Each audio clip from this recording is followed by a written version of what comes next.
ensinga giyugumya ng'omuyaga mungi era nze nja kusinza Katonda.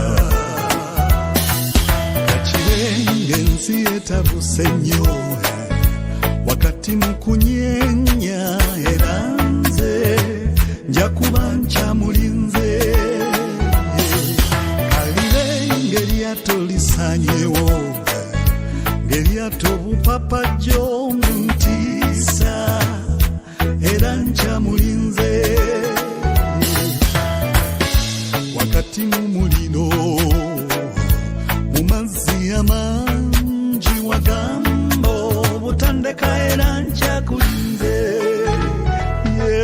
Subiranga Yesu acha ndowooza Subiranze kubange ensonga yeeyo era kamuwenge ebintu byange ampa obulamu bw'emirembe.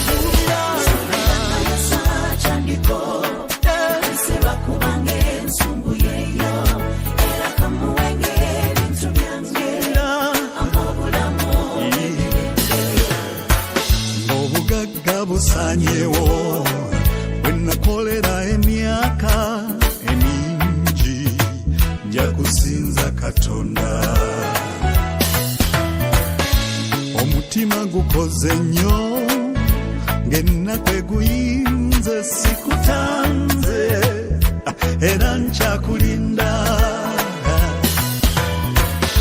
Ne Yobu bwe yafiirwa bye yalina yaguma teyakyuka byakuguma era nkyakulinze.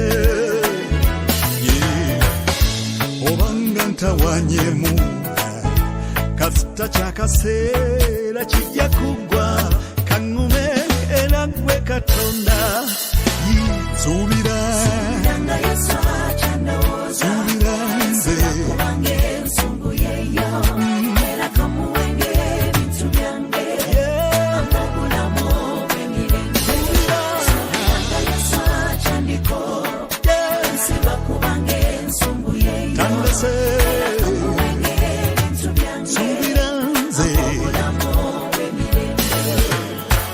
bwe nasiibula okuva mu kyalo twasaba Katonda mpe Katonda gwe twasaba manyi lumu alituyamba. Wadde gye ndi bizibu nnyo obulamu buzibu nnyo tebinnaba kulungiwa naye nkyamulinzeeko.